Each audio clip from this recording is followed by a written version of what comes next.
Los problemas que han estado pasando, en las políticas que también se han ido tomando, que muchas veces velan por un bien propio, pero no por un bien común.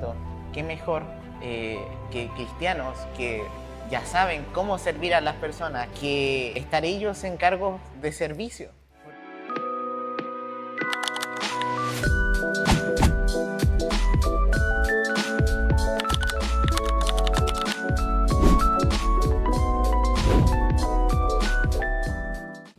Hola, queremos darle la bienvenida a un nuevo capítulo de nuestro programa Testimonios. El día de hoy estamos grabando desde Santiago de Chile. Mi nombre es Sofía y me acompaña el Benjamín. Benjamín.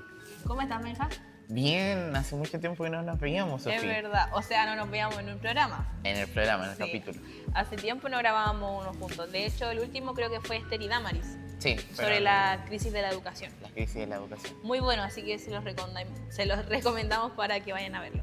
Y el día de hoy nos compete un tema bastante interesante, debo decir. A mí me entusiasmó mucho al menos. Sí, no, es un tema bien contingente, es un tema que definitivamente nos envuelve a todos, que a algunos les gusta, a algunos no les gusta, algunos no quieren meterse en absoluto en esto, pero que definitivamente nos afecta a todos. Efectivamente. El tema es la política. Y a mí me gustó mucho porque como yo soy estudiante de licenciatura en Historia, tuve que ahí desempolvar algunos libros para poder sacar algunas ideas que nos gustaría, la verdad, explicarles, pero muy vastamente, pero por honor al tiempo no lo vamos a poder hacer.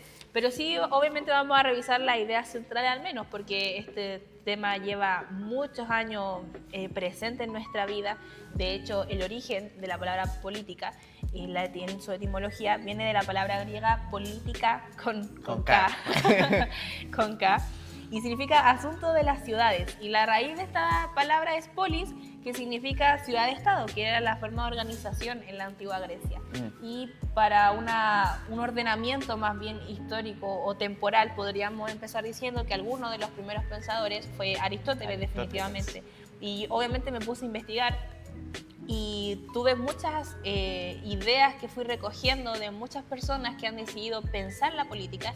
Y algo que me gustaría dejar como en sobremesa es que a pesar de que inicialmente los primeros pensadores piensan lo esencial de la política, todos ellos han contribuido al menos con una perspectiva o con una idea que hasta el día de hoy a nosotros nos queda y que nosotros podemos decir, sí, en realidad este tema sí tiene que ver con política. Es algo que se ha ido armando con el tiempo. Claro, se ha ido complementando la idea, porque originalmente Aristóteles cuando piensa en política decía que era la actividad por el cual se buscaba el bien común de la polis. El bien común de la polis. Efectivamente. Y él ponía mucho énfasis en la vida comunitaria, porque él decía que nosotros éramos animales políticos precisamente porque no vivimos solos, que estamos en comunidad. Entonces todos hacemos política dentro de lo que vendría siendo la definición de Aristóteles. Todos tenemos que hacer política porque todos somos parte. Claro, todos somos parte de una comunidad. Igual, claro, tiene sus matices para el tiempo, por ejemplo, los esclavos no... Claro, efectivamente, o sea, no vamos a meternos no en todos. efectivamente,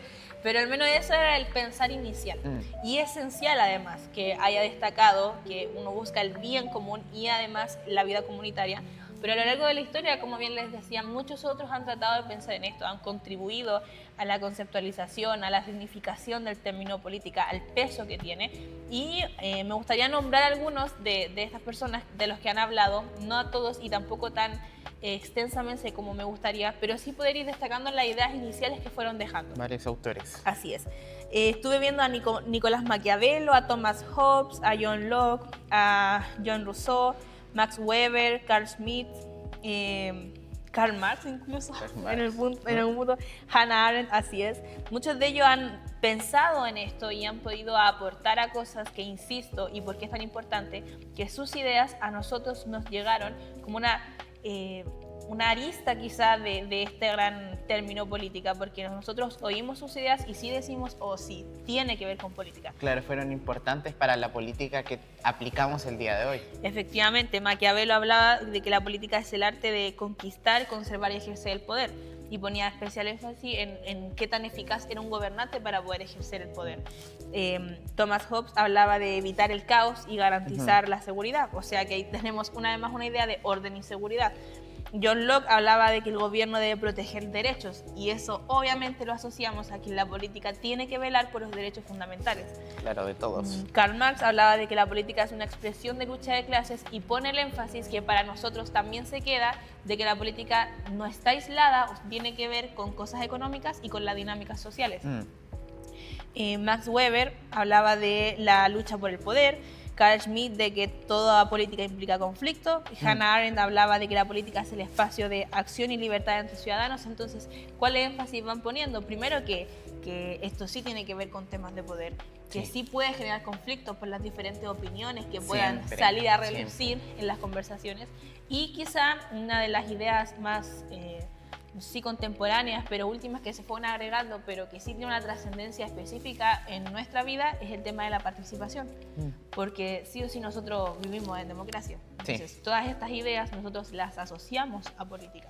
Entonces, la pregunta que podemos tener ahora es que si es un tema tan presente, si es algo tan activo, si es algo que está en nuestra vida, ¿por qué parece que hay tanto desprecio, tanto rechazo e incluso tanto odio a veces como a la esfera las políticas, ¿no? Sí, y de hecho también buscando información, porque es algo que pasa. Al día de hoy uno puede hablar con alguien y preguntarle, oye, ¿tú qué opinas de las políticas que se están tomando o de la política misma? Y generalmente uno escucha respuestas como, no, a mí no me gusta la política, no estoy interesado en la política, los políticos, la clase política son lo peor, buscan su propio beneficio. Y es porque hay antecedentes también de eso, que al día de hoy pasa mucho, casos de corrupción, por ejemplo, que es lo que más se da dentro de la política. Casos en donde agentes que deberían estar buscando y velar por el bien común de quienes lo eligieron, velan por beneficios propios. De hecho, el Banco Mundial define la corrupción como el uso del cargo público en beneficio propio. Buena definición. Sí, y ha sido algo que lamentablemente en estos últimos años se ha visto mucho. Por ejemplo, en nuestro país, que es Chile, hace poco se hablaba mucho sobre el caso Fundaciones, que fue este desvío de fondos a diferentes organizaciones, donde se desvió muchísimo dinero estatal y terminó en nada, básicamente. Fundaciones falsas. Efectivamente. Y tú hablabas de la corrupción, que al final es un fruto de las malas decisiones que se han tomado. Entonces podemos pensar que la raíz del problema de por qué la gente tiene tanto desprecio a la política o tanta desconfianza es porque han habido malas conductas y se han tomado muy malas decisiones cuando las personas han llegado al poder. Sí, definitivamente. Claro, y son decisiones trascendentales al final de cuentas, porque si nos ponemos a pensar el que una persona pueda llegar a ejercer un cargo público, estar en un lugar de autoridad, es un voto de confianza que la gente le otorga, al menos en democracia. Y fuera de la honra que eso pueda hacer el estar en un cargo como ese, público, en un cargo importante, debemos poner énfasis en que es un peso muy grande porque la responsabilidad es muy grande. Sí. La responsabilidad es muy grande y además sus decisiones tienen una trascendencia comunitaria. Aquí se pierde la consecuencia individual. Aquí pagamos todos por las decisiones que una o varias personas más bien van tomando, porque somos una comunidad y porque además en nuestro sistema democrático existe la representatividad, donde elegimos a uno que pueda representar no a uno, grupo, sino a ciertos grupos. Entonces, tienen una responsabilidad grande, sus decisiones tienen una trascendencia comunitaria y necesitamos que se tomen decisiones al final de cuentas. Precisamente porque somos una comunidad, necesitamos llegar a acuerdos. Es necesario, pero no es absoluto, porque tenemos que tener presente que requerimos llegar a consensos, pero que estos no van a ser con el 100% de la población de acuerdo en una sola idea. Claro, no podemos en ese sentido poder darle el gusto a todos, sino que entre las diferentes ideas que hay, ya sea de cierto bando ser capaz de llegar a un consenso. Efectivamente, porque al final tenemos una población muy grande y no todos van a pensar igual, no todos van a querer lo mismo, no todos van a querer el mismo objetivo por los mismos medios. Claro. Hay una diversidad muy grande de opiniones, de estilos de vida, de pensamientos, y eso es porque en su máximo esplendor representa la diversidad de las comunidades, la complejidad de una sociedad. Claro. Y eso no está mal, eso está bien, es lo natural. Es parte al final de cuentas. lo Es que parte somos. de, efectivamente. Entonces, pensándolo en qué fue lo más justo, obviamente que pudiésemos llegar a este consenso mediante la participación de todos, aplicando la voluntad de la mayoría que se tomó mediante mecanismos legítimos. Y ahí es donde entra la democracia representativa. Claro, las votaciones y elegir Efectivamente. a un representante de cierto grupo para que en nombre de ese grupo se tomen medidas como con esa misma línea de pensamiento. Efectivamente, ese es nuestro sistema macro. Nosotros vivimos en democracia, no podemos escaparnos de. Por eso, y volviendo a la idea inicial, que haya este desprecio, que haya esta desconfianza, que haya este rechazo, este odio, es un problema más trascendental de lo que a veces pensamos, porque cómo se manifiesta todo este rechazo, este odio, y cómo se ve que efectivamente es un problema cuando, por ejemplo, tenemos baja participación electoral, Sí. cuando tenemos desconexión social o baja participación en actividades que se generan a partir de políticas que se toman, o también incluso, que es terrible que se llegue a ese extremo, cuando hay manifestaciones violentas Sí. o rechazo no solamente hacia medidas, sino cuando se Hacia da la un persona. paso más hacia la persona. Mm. No debiésemos llegar hasta ese punto, por supuesto que no, pero a veces se llega Sí. y es un problema. Entonces, si ya vimos que la raíz de todo esto son las pésimas decisiones que se han tomado, las malas conductas que se han tenido, siendo esa la raíz esencial del problema, yo te pregunto, ¿qué piensas tú? ¿Crees que se pueda solucionar eso? Yo creo que hay soluciones y de hecho el Centro de Investigación Periodística en una columna de opinión decía que, y lo definía de esta manera, la integridad pública es esencial para promover el bien público y garantizar la legitimidad de las organizaciones públicas. O sea, básicamente se habla acerca de que para poder llegar a estas buenas políticas, llegar a un buen ejercicio de lo que vendría siendo la política, se necesita una integridad por parte de quienes se les ha elegido para llevar tales cargos. Efectivamente, no sé si tú has oído el término probidad. Probidad, que Seguramente, ya, sí, es que que podría se ser escucha probidad. mucho. Sí, Se escucha mucho. lo he en escuchado, discurso, claro, pero efectivamente. la definición como tal, Me puse a investigar y la probidad es esa virtud de poder actuar con honradez, con integridad, con rectitud y honestidad en el obrar, y tiene un énfasis o un peso muy fuerte en las funciones públicas, en los servicios, en esos cargos. De hecho, es algo tan trascendental que nosotros en Chile, para quienes no sabían, tenemos una ley que es la ley número 20.880, que tiene por título sobre probidad en la función pública y prevención de los conflictos de intereses. Porque es necesario que las personas que lleguen al poder tengan un mínimo margen de rectitud, un margen mínimo, insisto, mínimo de comportamiento para poder ejercer las funciones de la mejor manera y que no terminemos desencadenándonos a un caos total porque en vez de priorizar el bien común, se priorizaron intereses personales. claro, se vela por el bien propio en vez del bien, el bien de la comunidad. Efectivamente. Entonces, cuando te preguntaba si tú crees que se puede resolver, la verdad es que yo pienso que sí se puede resolver.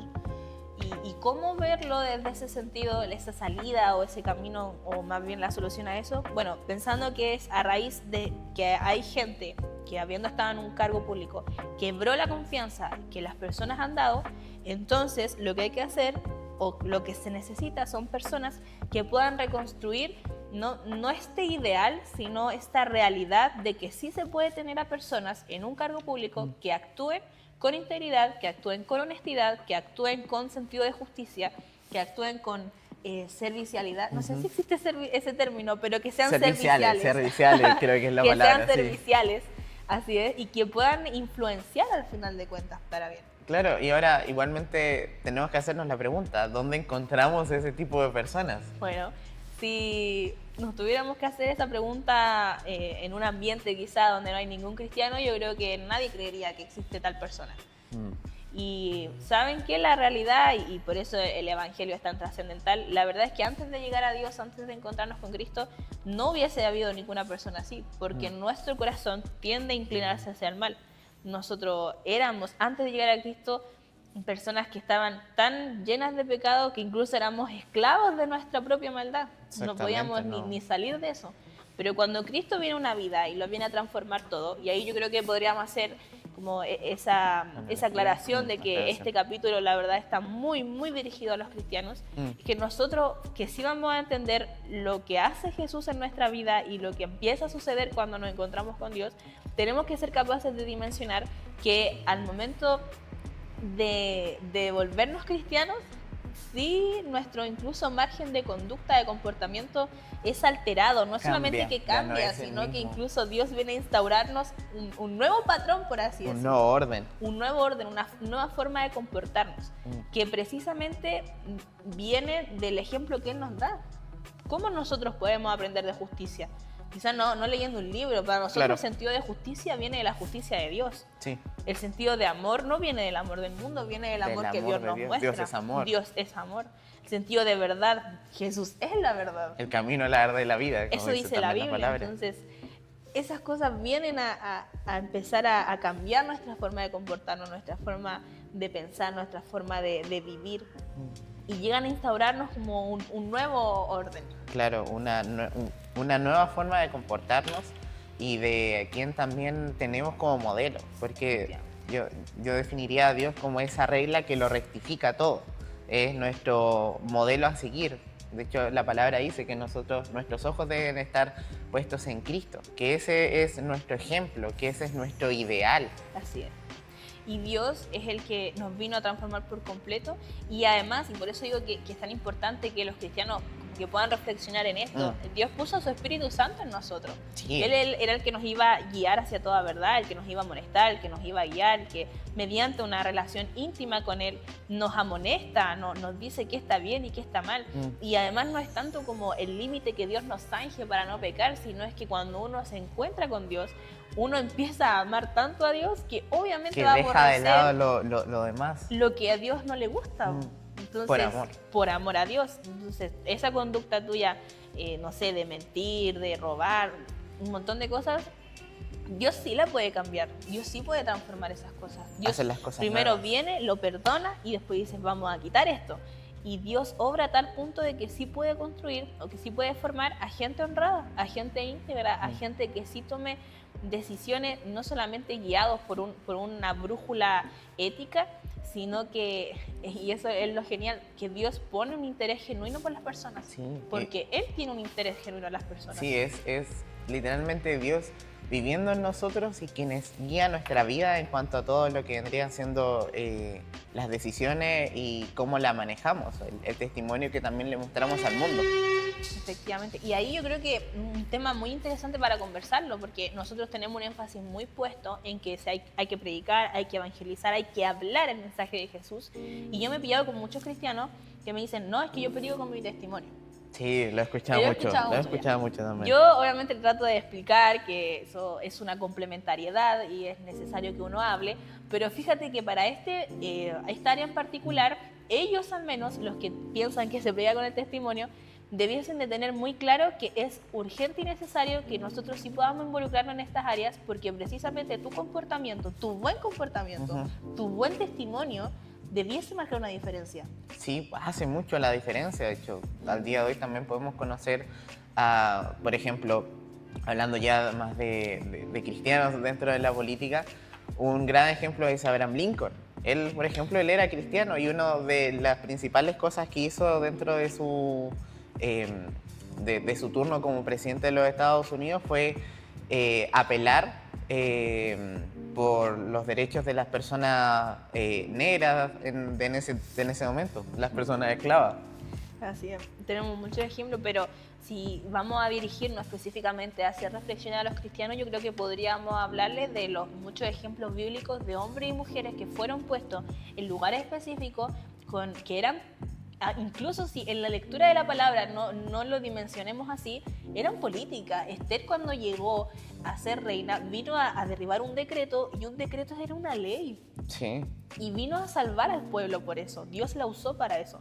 El mismo José, que después de todo lo que padeció, llegó a ser el segundo al mando después del faraón.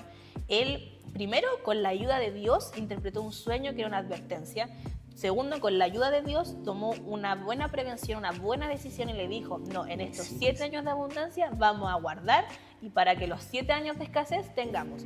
Y tercero, fue Dios quien lo guió para que incluso estando en el poder no se quedara con toda la comida. No, al contrario, de hecho el mandato que él tuvo, siendo él puesto después del faraón, fue algo que marcó mucho la diferencia y que incluso benefició mucho a la nación de Egipto, porque era tal la hambruna que estaba pasando en ese momento en la tierra que gente extranjera venía a comprarle comida a Egipto y les daba sus posesiones, les daba sus tierras, les daba de todo. Eso trajo mucha riqueza a la misma nación de Egipto. Y a través de eso podemos ver también que la ciudad sí es bendecida cuando personas toman buenas decisiones, cuando personas de Dios, guiadas por Dios, pueden traer una buena decisión, pueden levantar buenos proyectos, buenas políticas. Entonces ahí yo creo que José es un ejemplo, pero máximo en este asunto. Definitivamente. Pero compartamos un poco de palabras, porque yo me puse a investigar y para que podamos seguir reflexionando en torno a este asunto, solo en Proverbios 11 hay alrededor de 10 versículos que hablan acerca de esta diferencia entre las personas justas y la persona impía. Y nosotros sabemos que somos hechos justos por causa de Cristo. Entonces, que Cristo esté en la vida de alguien marca una diferencia muy grande. Que Cristo esté en el corazón de una persona sí es algo que distingue entre personas que no lo tienen y no lo tienen. Es algo muy trascendental. Entonces, este capítulo de Proverbios hace mucho esta diferencia. Entonces, no lo voy a leer todo porque es largo, pero sí quiero leer al menos algunos versículos para que podamos leer en sus casas reflexionar también. Y obviamente los invitamos a leerlos en sus casas. Proverbios 11 dice, versículo 3, la integridad de los rectos los encaminará, pero destruirá a los pecadores la perversidad de ellos. Versículo 5, la justicia del perfecto enderezará su camino, mas el impío por su impiedad caerá. Versículo 6, la justicia de los rectos los librará, mas los pecadores serán atrapados en su pecado. Versículo 9, el hipócrita con la boca daña a su prójimo, mas los justos son librados con la sabiduría. Versículo 10, en el bien de los justos la ciudad se alegra, mas cuando los impíos perecen hay fiesta. Versículo 11, por la bendición de los rectos la ciudad será engrandecida, mas por la boca de los impíos será trastornada. Versículo 14, donde no hay dirección sabia, caerá el pueblo, mas en la multitud de consejeros hay seguridad. Versículo 18, el impío hace obra falsa, mas el que siembra justicia tendrá galardón firme. Y versículo 19, como la justicia conduce a la vida, así el que sigue el mal lo hace para su muerte.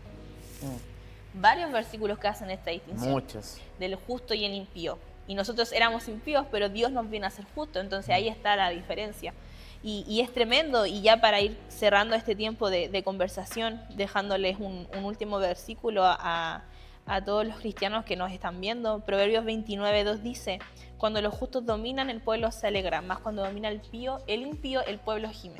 Entonces, hay una evidencia en la palabra de que nosotros sí podemos llevar bendición. Y no a uno ni a dos, sino a muchas personas. Entonces ahí se cumpliría la palabra, pero hay que estar en esos lugares. Sí. Siempre teniendo claro que Dios es el que va rigiendo nuestros pasos, nuestras decisiones, nuestra vida. Él es el que nos limpió de toda mala práctica, que nos guía y nos lleva hacia conducirnos con honestidad, con integridad, con justicia, con amor, con servicio hacia las personas. Y si nosotros lo tenemos claro, entonces no debiese haber ningún problema para poder ser parte de estos lugares, de estos puestos, porque desde la persona que se tira a la presidencia de curso de su hijo, desde la persona que se tira a la presidencia de la junta de vecinos, hasta las personas que pueden llegar a puestos mucho más grandes, pueden influenciar para bien desde lo que Dios ha hecho en su vida. Y así no se lleva la gloria a Dios tampoco, es que Dios es el que se lleva la gloria, porque Dios es el que está haciendo algo ahí, a través de sus hijos que están en esos lugares. Y además, como bien decía, al final Dios ama tanto a las personas que pone ese amor en nosotros. Hay una preocupación genuina, y si bien sabemos que el reino de Dios no es para este mundo específico, terrenal, porque Dios apunta a una eternidad, no podemos desconectarnos de lo que estamos viviendo ahora. No podemos ser indiferentes a las situaciones que vivimos. Así es, porque, y hay gente que pasa necesidad. Sí, definitivamente, y eso lo pueden ver en sus respectivos países, en los problemas que han estado pasando, en las políticas que también se han ido tomando, que muchas veces velan por un bien propio, pero no por un bien común. Y yo también pensaba en esto, qué mejor que cristianos que ya saben cómo servir a las personas, que la palabra nos instruye a servir a los demás, que estar ellos en cargos de servicio, porque los políticos son servidores públicos, su trabajo es servir a las comunidades y nuestra tarea también como cristianos es poder servir a otros mostrando a Cristo. Qué más grande testimonio que estar en puestos de eminencia donde se maneja tanto poder, donde se toman decisiones tan importantes, mostrar en esas decisiones a Cristo. Mostrar que no se está velando por un interés propio, sino que por un bien superior, un bien mayor, un bien común. Porque Cristo pone esto en nuestros corazones y nos lleva a eso.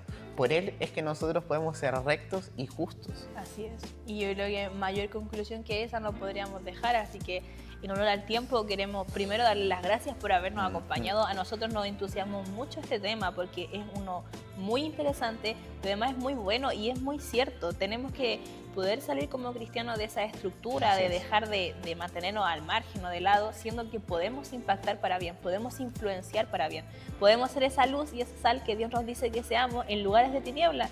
Y muchas veces podemos ver que las tinieblas mayores sí están en esos lugares donde muchas malas decisiones se han tomado. Por aquí yo creo que hay un camino donde poder reconstruir la confianza de las personas en la política, que no es un camino fácil ni tampoco instantáneo, será largo, complicado, Así es. pero debemos saber tomarlo, debemos poder atrevernos a estar ahí. Así que queremos darle las gracias por acompañarnos, bendecimos mucho sus vidas, que Dios haya podido hablar mucho, que haya roto, que Dios haya roto estructuras. Y los animamos a poder acompañarnos en próximos capítulos. Van a haber temas muy buenos y por favor no se pierdan ninguna de nuestros programas. Cada sábado nos encontramos aquí a las 9 de la noche, así que nos despedimos desde ya, deseándoles un bendecido fin de semana y que puedan, por supuesto, reflexionar este tema. Bendiciones. Chao, chao, bendiciones.